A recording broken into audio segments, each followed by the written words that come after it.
Missa de sétimo dia, algo tão solene e tradicional dentro da nossa Igreja Católica, mas que na história de hoje resultou em uma situação pitoresca, bizarra, para dizer o mínimo. Hoje eu te convido a pegar um balde de pipoca, uma taça de vinho, uma garrafa de água com gás e senta para ouvir essa história que ela é muito estranha. Voltamos ao ano de 2024, no mês de junho, na paróquia Sagrada Família, na cidade de São José dos Campos, no interior de São Paulo. Antes da missa começar, uma mulher entra na igreja, procura a pessoa que fica responsável pelas anotações das intenções de missa e coloca 3 nomes para rezar pelo sétimo dia destas pessoas. E qual seria o problema desta atitude? O problema é que estas 3 pessoas estavam vivas. É isso mesmo que você está ouvindo. E a história só piora. Poderia ser uma grande coincidência, afinal, poderia ser um nome comum, daqui a pouco Marco Silva, Ângela Silva, enfim, poderia ter só sido uma coincidência de nomes e alguém achou que estava falando de uma pessoa e era outra, mas não é o caso. Foi algo premeditado.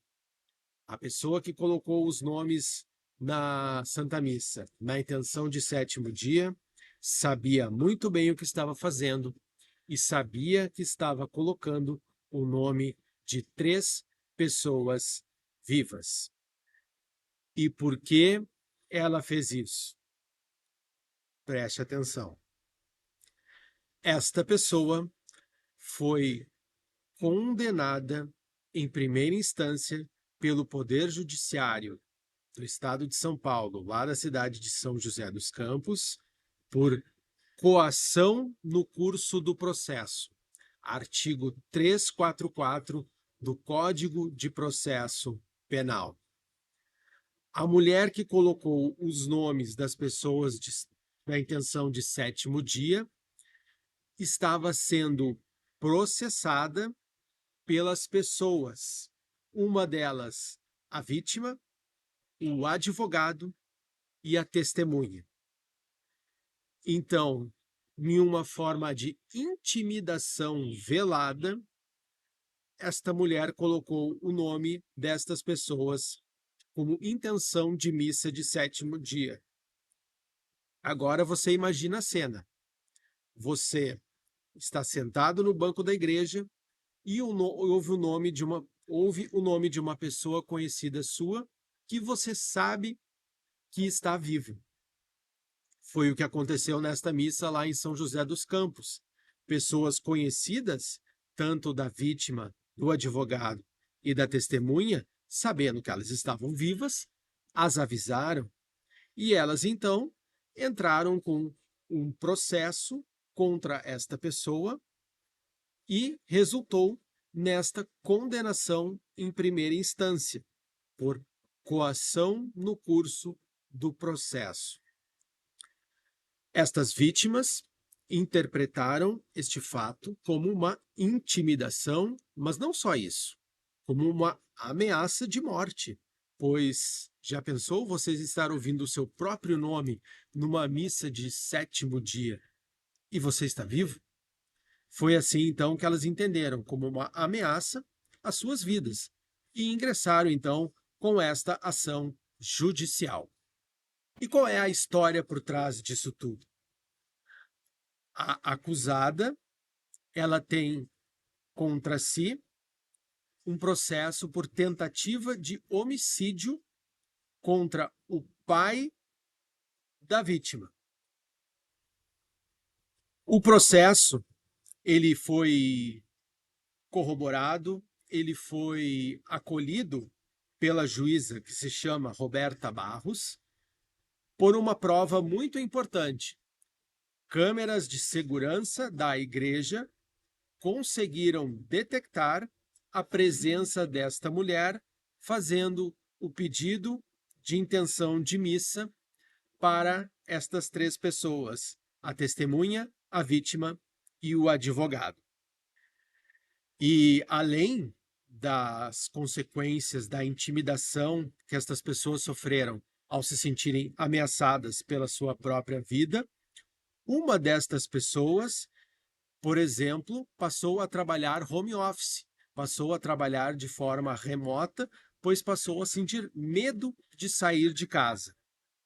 As outras duas pessoas também tiveram a sua rotina alterada.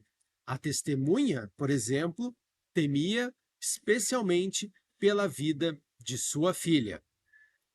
E a pessoa acusada destes fatos nisso tudo, como ela se comportou? Bom, ela negou todas as acusações.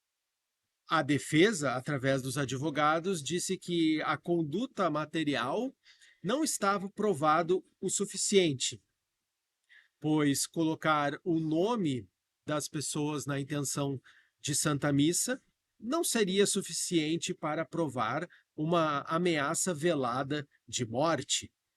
Além disso, questionou os depoimentos e também a credibilidade das pessoas que estavam acusando a sua cliente. A defesa, no fim, tentou desqualificar a acusação, passando do artigo 344 do CPP para uma simples ameaça. Mas esta tese não foi acolhida pela juíza, que condenou então a ré a uma pena de 1 ano e 7 meses de detenção. Por ser ré primária, a sua pena foi convertida em serviços comunitários e também a pena foi suspensa por 2 anos. Ela ainda está obrigada a se apresentar em juízo, a manter informados seus passos e está com movimentação restrita fora da região. A acusação também havia pedido para que o passaporte fosse bloqueado e ainda solicitou uma indenização de danos morais no âmbito do processo penal. Mas estes dois últimos fatos foram negados pela juíza.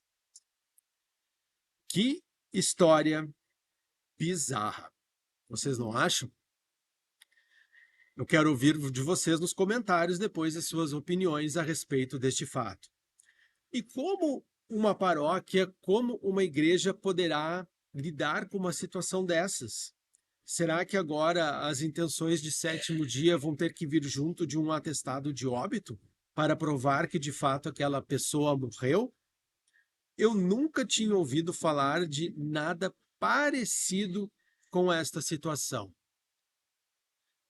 Esta mulher foi longe demais nesta atitude. Eu jamais imaginaria lidar com este tipo de notícia. E eu espero, sinceramente, que esta condenação ensine a ela uma lição bem valiosa e que o processo sobre as outras causas siga aí o seu rumo e que ela seja, enfim, condenada se o judiciário assim entender. A missa de sétimo dia é um momento muito importante da nossa fé. Um momento em que nós rezamos pela alma dos falecidos e que muitas pessoas que não estão na igreja participam por piedade, por respeito, e ali é um momento em que se pode levar consolo e também um momento para anunciar a Igreja Católica de evangelização. Então se deve respeitar e muito esta devoção, esta tradição, este gesto de piedade da missa de sétimo dia. Eu sou o jornalista católico Marcos Cobalt. Aqui neste canal eu trago notícias sobre a Igreja Católica do Brasil e do mundo. Quero te agradecer por estar comigo aqui neste vídeo. Se você já é inscrito aqui no canal, se você já está chegando agora, considere a possibilidade de se inscrever. E a todos quero fazer um convite Clique no botão Seja Membro, se torne um membro aqui do canal. Você vai ajudar que este trabalho de anunciar Jesus Cristo, de anunciar a Igreja Católica, de trazer notícias do Brasil e do mundo, continue, siga em frente. Combinado? Que Deus abençoe a sua vida. Considere a possibilidade também de curtir este vídeo, de compartilhar com pessoas próximas a você. Combinado? Mais uma vez, muito obrigado. Que Nossa Senhora também esteja com você, na sua vida, nas suas intenções, nas suas necessidades. Grande abraço, até a próxima.